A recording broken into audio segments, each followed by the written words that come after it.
What's happening, everybody? Welcome to another episode of Unparalleled Sports Talk with yours, Kwame Fisher Jones. As always, I am him. I'm joined by my man Everett Terry Jr., aka Sports Talk Terry on all social media platforms. We're talking NBA free agency, USA basketball. And I am living reckless right now because I did not do a mic check beforehand. I see the green level moving, but I don't know if my mic is working, so I'm going to find out because I know I'm getting some sound. So somewhere the microphone is picking me up. Team USA basketball. So we talk Sixers free agent. But I don't know if you remember, if you stay up to watch the Olympic basketball. I watch it. I've been watching it for years. Funny story, when my wife was in labor, when we were getting ready to have my first child, that was when Carmelo, and that was that was right after the AI Olympics. The So that was bronze team. Redeem team, yeah, but it was the preem to the Redeem team. So it wasn't the full Redeemed. It wasn't. But anyway, I was in the hospital, in the labor room, watching the games, watching the scrimmage games. So the Olympics. So that's how that I'm always in on the Olympics. I watch them every year going back. I have never been more disappointed than the team that's selected now. And I was disappointed when they selected Kawhi Leonard. I thought we were wasting everybody's time. We knew good damn well he was not going to be healthy enough to participate. And then on top of that, his coach was one of the coaches on the team. Shortly thereafter, after one training camp session, my man Kawhi got his coaster, his refrigerator magnet, and his t-shirt. It's skedaddled out. Ty Lue maybe sent him home. Kawhi maybe decided to go home. Either way, he's not there no more. So first, I want to get your opinions on that. He shouldn't have ever been invited on the team. And then we're going to, we'll just talk about that, and then we'll get into his replacement. So first things first, before we delve any further, I want to take some accountability. I said that Florida did have an income tax. They do not. They have a high sales tax, but they do not have, and Google is free. They are one of the 7 or 8 states that do not have an income tax. So yes, getting a paycheck in Miami, Florida is better than getting a paycheck in Philadelphia or anywhere else. So yes, I wanted to make sure I went on the record and said that you were right. Let me explain that to people. So we were discussing Caleb Martin, and I always question when they say a player took less money to go to another team. And Caleb Martin taking less money to go to Philly is actually really hurting him because he's paying more money in taxes in Philly than he would have paid in Miami with a bigger paycheck. And Everett didn't believe me on that, so he checked it out. But yeah, I follow money. I follow money. It's my spare. I got none, so I follow it. But I get every little bit I got. Follow the people that do. I understand. So USA basketball. When I listened to the announcement of who the players were and I heard Kawhi, the first question I said is, Kawhi? Like, why? Like, why are we going to get a guy who the betting line is over under on how many games he'll be out for load management and how many games he'll play? Like, this isn't one of those things that you just do for show and tell to just say, oh, I was on the team. They actually draft guys that they think can help them win. Granted, he might only be the 12th man on the bench who might play 5 to 8 to 10 minutes, may only play in blowouts. But at the end of the day, that man gave the Clippers, I mean, he's literally like straight robbing them without a hoodie and a ski mask, like year after year after year. And they gave him more money to do it all over again. It's like Insanity's doing the same thing over and over again, expecting something different. Maybe they think now giving him a new contract will make him more healthy because he hasn't played. I don't know. But the man's knees are cooked. I mean, he's got the knees of a 97-year-old geriatric man. He can't stay healthy. Why on God's earth would you ask him to play more basketball when he can't play basketball? He gets paid millions of dollars to do on a team that don't really need him. So the Kawhi signing was confusing. And it was funny. The moment he got signed, I said, if he stays on this team, it is likely he will be DNP coach's decision most of the time because, to your point, Tyronn Lue is his coach, and Tyronn Lue likes his job in LA, and there's no way he's going to let Kawhi burn himself out on games they would have won without him to then come back and miss the first and come back and miss half of the first half of the season with knee injury, load management, stress fracture, needs longer time, recovery from meniscus surgery or whatever they're going to say half the year anyway. They're not going to add to that risk. And so they say, hey, go home and get healthy. Now, will he be healthy next year? No. Will he play 50, 60 games? Absolutely not. He'll play 20 more than me and you put together, and he'll play 5 games in the playoffs. If the Clippers can't win without him, they'll be going home again. That's the legacy of Kawhi Leonard at this point. It's unfortunate because at one point he was considered a top 2-3 player in the NBA at his peak when he was in Toronto, leading them to a championship. So it does suck. I like him. I like his personality. The fact he's very nonchalant, doesn't care. Rides around in a 96 Tahoe in 2024. God bless him. With those same cornrow, straight back braids from when he was in high school. God bless him. Listen, all of that's cool. Kawhi got them hands too, man. People don't talk about that. Kawhi got them hands, man. He bought that action. Yes, he's from the school of James Johnson. He bought that action. So I'm giving you all of that, but it sucks because he had the chance at one point to be considered an all-time great in the NBA at his peak, at his prime. But, the best worst thing that ever happened to him was leaving San Antonio.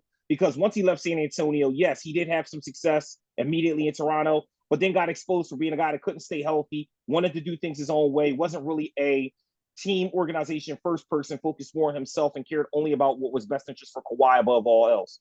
So him making a team, not making a team, again, the talent on this roster doesn't matter. The replacement does. I think it's wild, but we'll get to that in a second.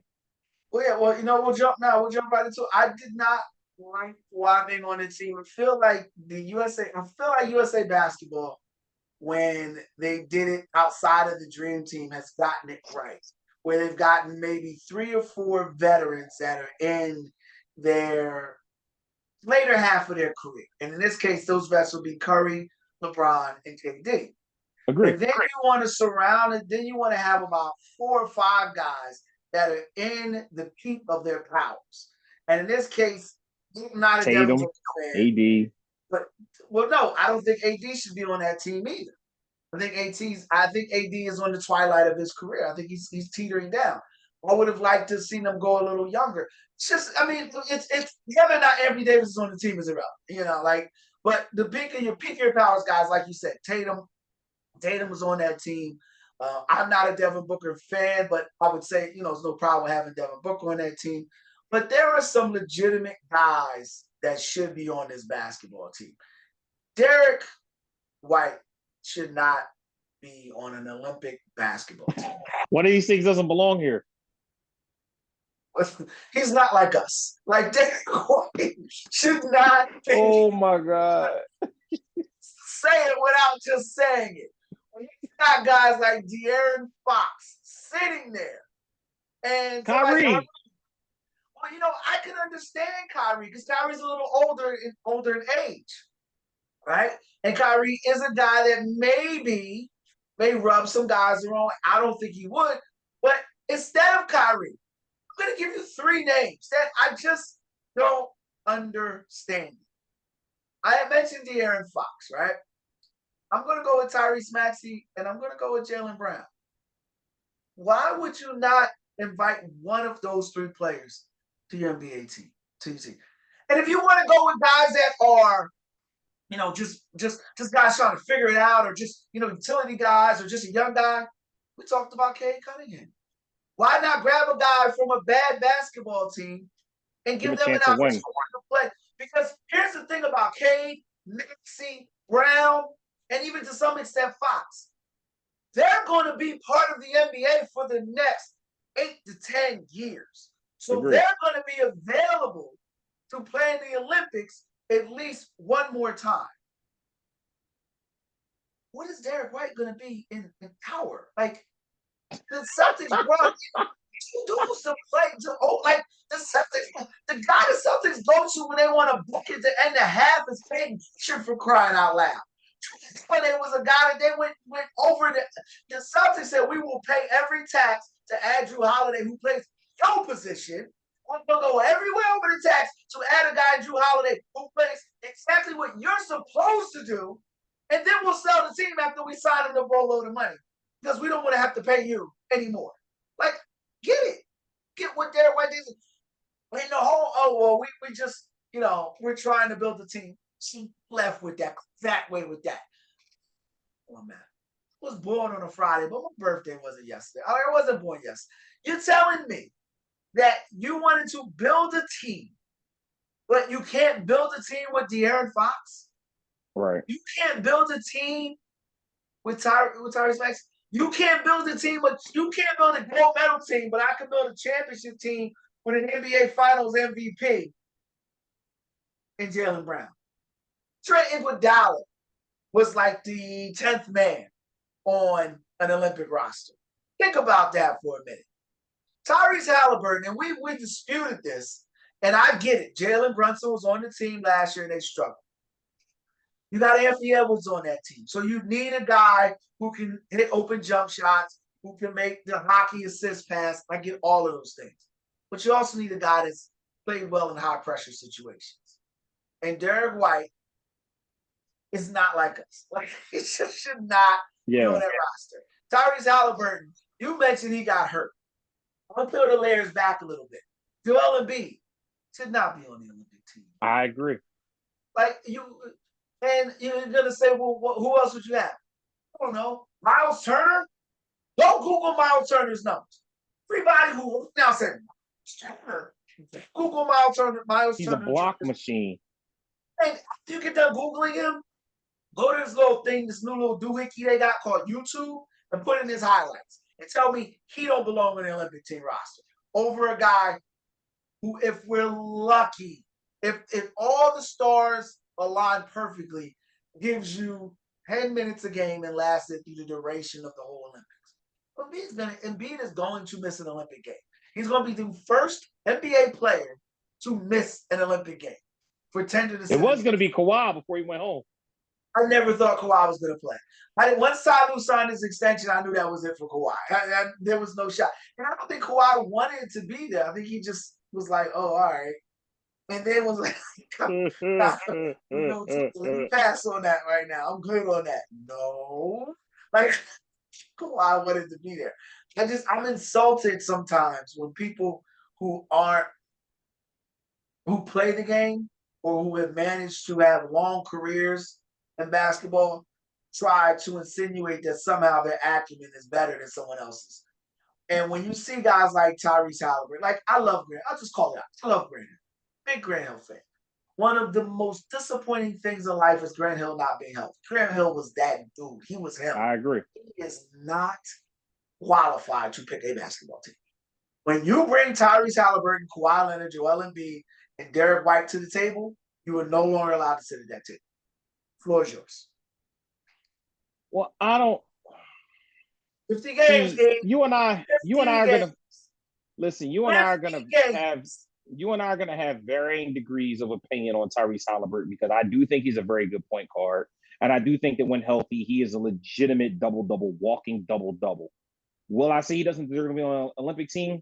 No, not when guys like Derrick White make the roster. But will I say that if they went with De'Aaron Fox or went with Jaylen Brown and he got omitted, it would be the world's worst thing? No, because those guys are legitimately better than he is at this point in his career. But to that said, I don't understand how Derrick White makes this roster because even if you say, to your point, we want a guy that's just going to be a guy that can plug in, sticky guy, do the defensive thing. What's so wrong with Drew Holiday? Drew Holiday's Team USA. I mean, the man's married to a former Olympian soccer player. Why on God's earth would you not have him sit there and be on your roster and sit there and help defend and do the sticky stuff that Derrick White can do, but he's actually more of a name that people know and respect than a Derrick White. Not saying Derrick White's a bum because he's in the NBA, but he's not Drew Holiday. I get you, and they already have Drew Holiday on the roster. So having Drew Holiday there means you don't need the redundancy of Drew Holiday. What do they say? Poor man's version? It's not even a poor man. Welfare. I would call him a Timu version. I like Timu. He's a Timu version of Drew Holiday. Yeah, he's not. He should not be on that roster. And yeah, when you have Drew, and I don't have a problem with Drew Holiday being on the roster. I really don't. No, I don't either. I think he fits. I just didn't get. And then it was the rush to add him. Like, Kyrie had a great, and you mentioned Kyrie. I don't have a problem with Kyrie not being on the roster because you can't say the earth is flat.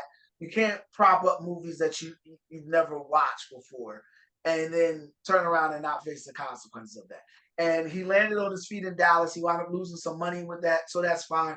But he made a great point. You said to try out for the team. But even in the tryout, they still cut Gilbert Arenas, who should be in the Hall of Fame. Like, they still cut Gilbert Arenas for Jason Kidd, maybe? I think it was JC. I can't remember who exactly who they cut him for, but they cut him for somebody who they should not have cut him for. I just don't get the argument. Like you said, okay, when Tyrese Halliburton is out. Well, let's put this in perspective. Like 100% put this in perspective.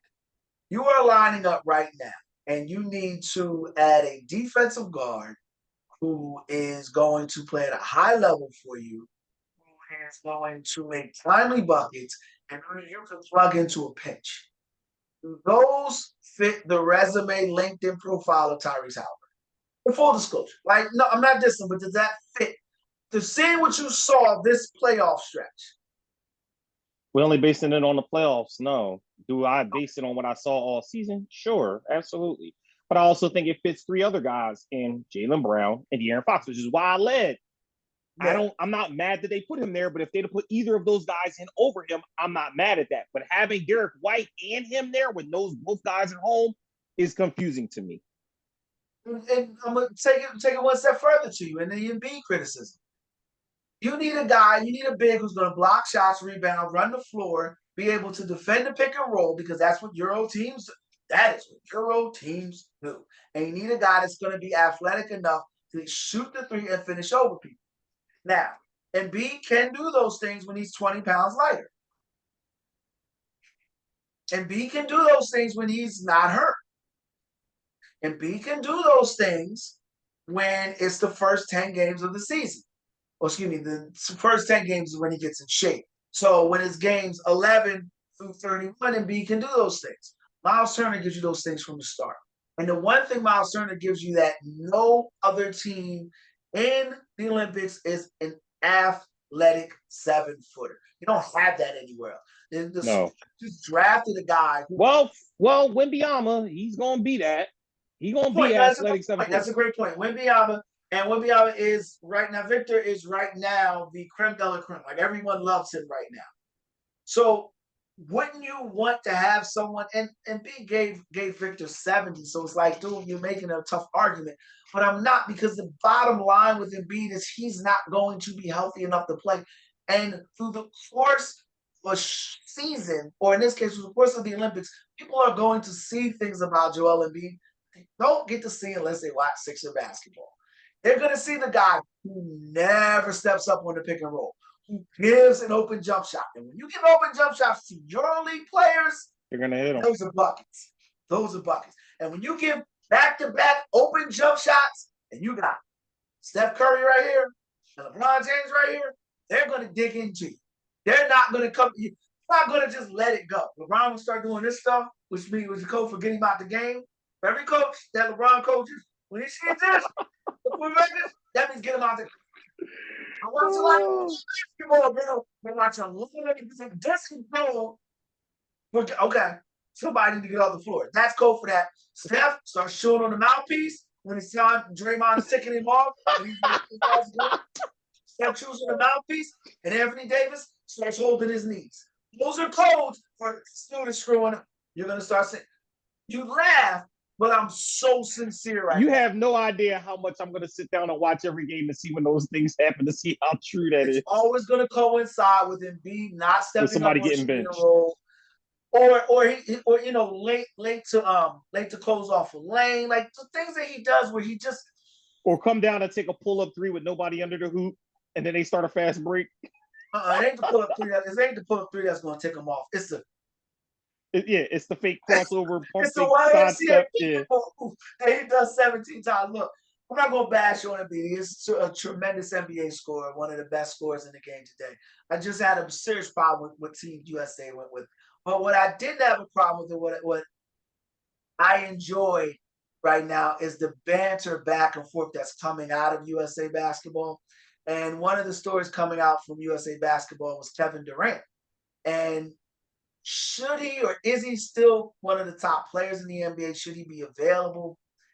And I get to thinking about Durant and what he would have been if they kept Chris Paul. And now that Chris Paul is in San Antonio, now that Kevin Durant's career has kind of tapered off without Chris Paul, in Phoenix, mind you, Phoenix, everyone, Phoenix, mind you. And I look at what Chris Paul did with Devin Booker. Look what he did, what he could have done with Durant, and I see him with Wembanyama.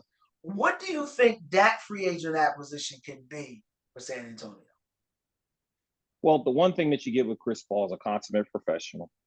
You get a true pass first point What does guard that that's mean? going to, What does that mean exactly? What does that mean in other exactly? words, you're going to get a guy that comes to work, ready to work every single day, doesn't take days off. He's going to respect coaches' play and execute the offense as designed. He's not going to complain about practice habits or minutes or anything. He's going to do his job. He also understands he's on the back end of his career, and he gets an opportunity to play with one of the best young talents in the NBA, who will probably be the face of the league in the next 3 to 5 years. All of that said, he gets a chance to help this kid develop into being the superstar that he already is and to ascend even further. I think the best part about it is he's a guy that will fit right in with Pop, doing whatever Pop needs him to do to help develop a core that really didn't have an identity with Wemby. And what I mean by that is if you watch the Spurs games last year, how many times when the Spurs needed a basket did a guy come down and jack a shot like SoCon, come down and jack a crazy shot, or Keldon Johnson take some, off balance jumper and Wemby standing there and not touching the ball on a possession? That won't happen with Chris Paul. Chris Paul gonna run that offense the way Pop wants it. He's going to make sure guys are in position and hold guys accountable, which is Pop's whole signature throughout his career, his coaching career, holding guys accountable and having guys be where they need for X's and O's. So I think that's only going to help with the development. I like the fact that they went out and they did that. The Spurs are building a team that's full of veterans as well as youth. And surprisingly, I think that they actually are competitive next year. I think that, Chris Paul gives them 55, 60 games. They could easily be an 8 seed, a 7 seed in the West, and maybe depending on matchup, get through the first round. Because Wemby is going to be the guy that carries all the load. He's going to probably give you 28, 15, 6 and 4 a game. Like that's going to be his stat line. As long as the other guys are ready to shoot and play defense, they're going to be okay, especially with the way Pop is going to coach them up. I love that he went and got Chris Paul because I don't know who else would have been a better fit to run a Pop offense the way it needed to be ran beside a Tony Parker, beside Chris Paul. I don't know any other point guard that would have came in and ran it the way he wanted. Not come down and jack, not come down and say, okay, I can, score, but don't know how to do anything else. Rajon Rondo probably would have been a great fit. But again, you're talking Rajon Rondo and Tony Parker, both guys long out the league. The next best guy would have been Chris Paul. So I think it's a good fit for them and a piece that's going to really, really help the development of Wemby long term. I love the draft pick, Stephen Castle. I want to say Stefan. I'm pretty sure it's Stephen Castle. Devin Castle. I'm pretty sure it's Stephen. Okay. Well, I love the pick of Castle. Either way, I can't say I love the guy. I don't know. You're talking about Devin Vassell with the V. No, not Vassell. They drafted. Oh, you're talking about the other kid. Oh, yeah. San Antonio drafted a guy named Stephen Castle. Yeah. And I believe he'll be the rookie. I don't know if he'll get the time to be the rookie year. We'll look back on that draft, much like we look back at the Tony Parker draft, where he was the last pick in the draft. It was the last pick in that draft, one of the last picks in the draft. He went after Iowa State's point guard who went to Indiana. It's a guy, the Sixers, or one of the Sixers, Jamal Tinsley, and also Dallenberg. Those are the guys picked right above Tony Parker. Mm-hmm. The reason why I remember that is because the Sixers didn't draft Parker because he couldn't fit with their best player, who at that time was Allen Iverson. Castle fits perfectly with Wembanyama. Fits perfectly with him. Defensive-minded point guard, athletic, came out of UConn. They're billing him as a defensive guy, but he reminds me a lot of Donovan Mitchell with a motor. I don't like Donovan Mitchell. Everyone knows it. I don't hide it.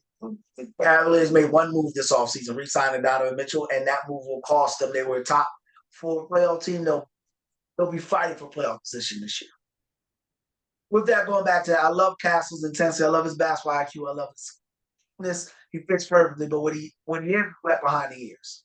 So who's a guy that is a tough player, good defender, knows basketball, demands a lot of his players, and can bridge the gap between Archie Bunker as our head coach and the players? It's Chris Paul. Chris Paul can bridge that gap between the youth that the players have, who Pop berates and yells at all the time, and that is getting old. It can be kind of the intermediary and get those guys going. Chris Paul, by some extent, most people say he struggled in Golden State, but Golden State had a couple of young players take off.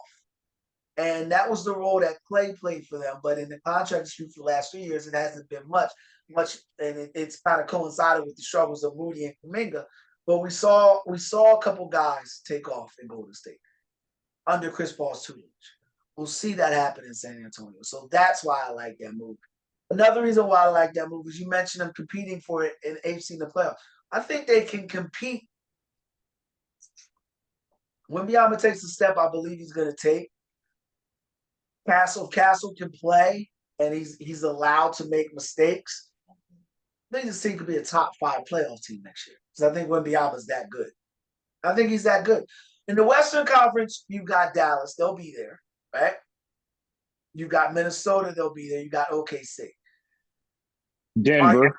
I was going to say, are you going to tell me that outside of Denver and the Lakers, the Spurs can't match up with the other Western Conference? And that puts them, if you had the Nuggets and the Lakers in there, that's 6 teams. 6 teams. We don't know what the Clippers are going to be. I think the Clippers will be good, but that could be heart more than head. You know what I mean? Golden State, they're going to rue the day. That day they let Clay go will be the day that Nick Wright said something great about that. You've never seen a dynasty where the player wanted to stay and they wouldn't let him stay.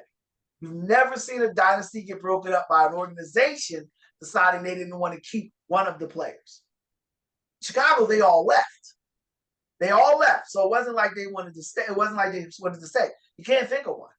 So the fact that they told Clay they weren't willing to give him Andrew Wiggins, Jordan Poole, or Draymond Green money, that was telling. So yeah, when you look at that, when you look at the Western Conference and you expect Wembanyama, who more than likely will be, I mean, there's no reason. He was one of the top defensive players in the NBA last year.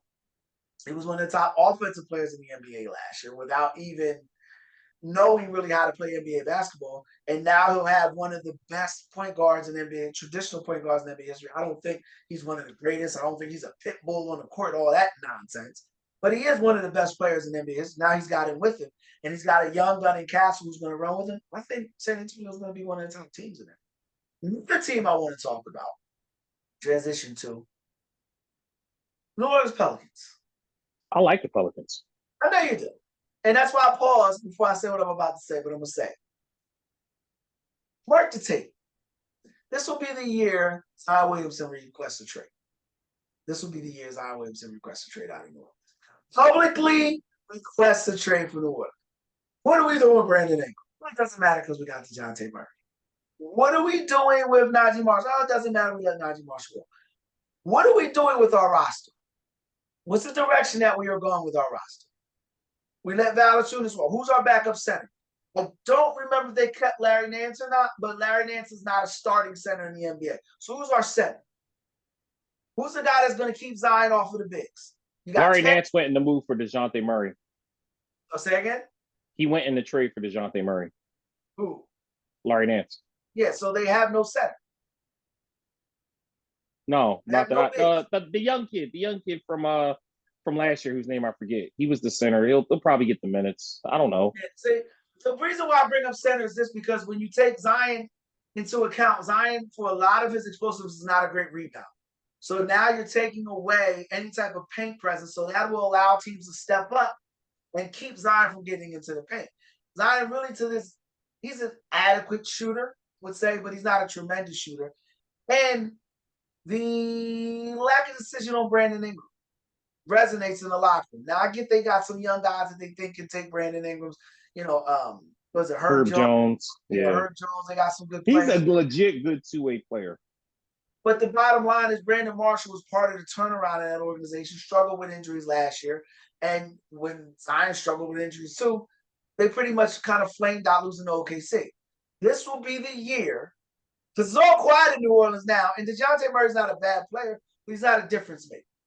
He would have been a difference maker in Philly prior to getting the tires run down in Atlanta, but he's not a difference maker in New Orleans. So I definitely think this will be the year. Maybe that's why. No, I'm not gonna say that. I'm not gonna say that. I'm really reaching there. This is the year that Zion Williamson requests a trade. Floor is yours. I don't know about Zion requesting a trade because I've been on the record saying when he had the whole thing with the porn star embarrassing him all over social media, the Pelicans should have traded him then. That's my But they personal didn't. opinion. They didn't. But they didn't. And so that means that they're cash strapped and they're hamstrung to him because when they had the window to trade him and get value for him, they didn't. Do I think that they trade him now? No, because they probably had a conversation and said, listen, we'll ride with you, you ride with us, kind of thing. I don't know what the relationship between Brandon Ingram and Zion Williamson is. That part I don't know.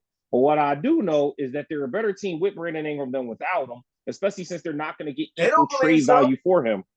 They don't believe so. Well, a lot of that is because Brandon Ingram plays a lot of the same role that a lot of the guys on their roster do.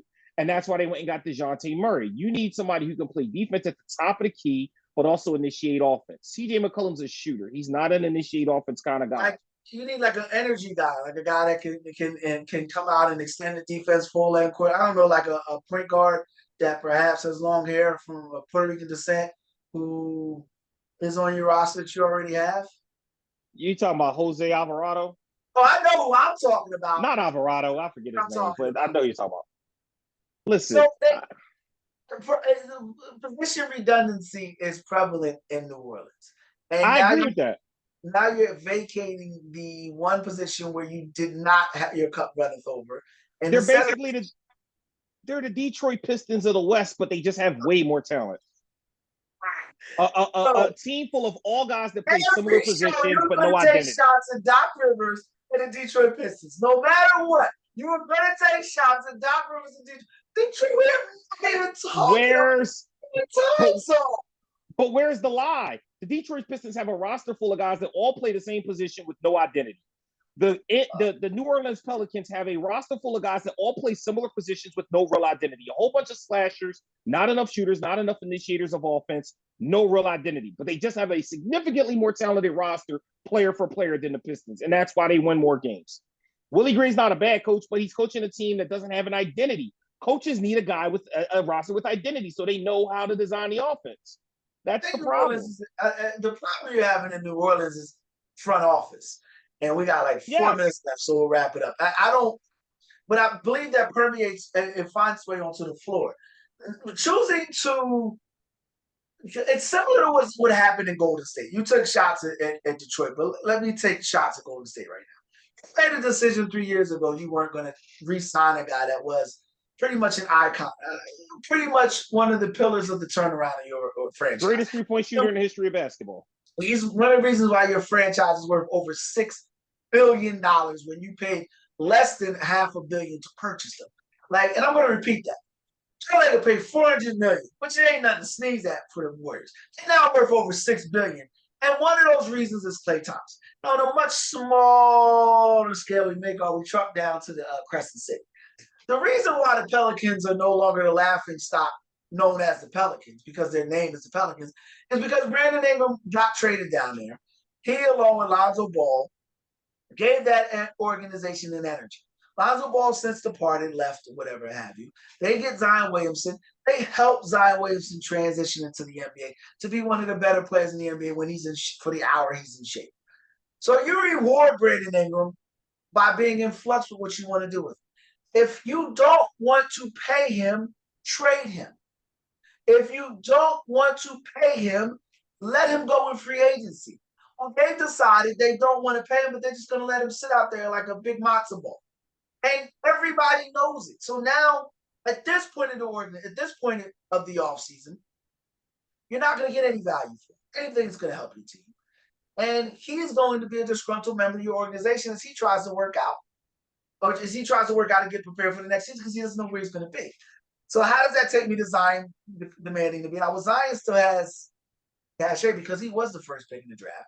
He's still a recognizable name. And most people, when that came through, said, dang, Ja going to be in Memphis and Zion going to be in New Orleans? Dang, they ain't never going to be any good. Those people said that when New Orleans got the number 1 pick in the draft. Damn it, that didn't become true. So, yes, Zion is still looked at as a guy that's being done wrong by a franchise. That's why I say, based on everything that's happened, That's why I say Zion Williamson is going to be requesting a trade. And he's young enough to do it in the middle of the season and not care what anyone says. He sat out for the season, sat out a better part of the season and said, my head ain't right. Think about that. My head ain't right. So, adding DeJounte Murray, while it's activity, I use this to get a last segment a lot talking about Sixers, it's not achievement. And you've already got a guy in Jose Alvaro. You've already got a guy in Herb Jones. Like, if you're going to go with those guys, then go with those guys. If they're not healthy enough to play, then you can't go with those guys. You don't keep them on the roster and hope it works out. That's not how it goes. You mentioned the Detroit Pistons. So many organizations make that stretch. So, yeah, Zion Williamson is my guy. And I'm going to throw another curveball at you right before we go.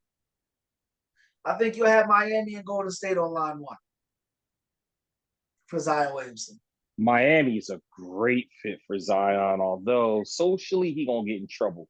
Golden State is perfect. Dwayne Wade didn't get in trouble. Dwayne Wade didn't get in trouble. Dwayne Wade's problems happened after he was done playing basketball, but people quietly knew what he was into while he played. When you found out after, but he'll be fine in Miami. We never hear about players getting in trouble in Miami. Pat Riley's much I know if the man runs that city. I'm not arguing that, but what I'm saying is Zion Williamson is a very immature 20-something-year-old with a lot of money who doesn't know how to pick his partners wisely, okay? He's going to get caught up in a city full of nothing but beautiful women and beaches. I promise you. There's no amount of people following him around that's going to change that. He's going to do what he's going to do. Well, let me throw that at you. He's in a city with beautiful women and also intelligent women. And maybe he gets the right Instagram, I forget what they call themselves, who is going to hold on and not let him out of her sight. Oh, you mean like Drea or Bernice Burgess or one of them? Yeah, maybe. No, get a couple babies off one of that them. Can latch on and say, you know what? Because the point is, Miami and Golden, you took me off my foot. Miami and Golden State will be in league because you got to see the tea leaves. It's similar to Carmelo and Denver. Similar to a few years ago to Carmelo. Almost a decade ago, Carmelo and Denver. You see the landscape, you see the footsteps coming in place. And now this year, Zion's been quiet, and we're watching some of this team. And losing Teresa Weatherspoon, we was close with. They fired her, and then she wound up coaching Chicago Sky. And I know I'm kind of really all over the place. People don't follow basketball, but there's a rookie right now in Chicago Sky that's playing lights out. And her coach is Teresa Witherspoon. And Spoon was one of the best WNBA, one of the best basketball players ever played. And she was also on the sideline when Zion Williamson was ascending. When she left, Zion kind of went in the toilet, just so you guys know. So relationships matter. With that, that is it for this episode of Unparalleled Sports Talk. If you like the podcast, make sure you share, subscribe, comment, do whatever your podcast platform allows you to do. That's Everett Sports Talk. Terry, Kwame Fisher-Jones, as always, we appreciate your time here. You bees.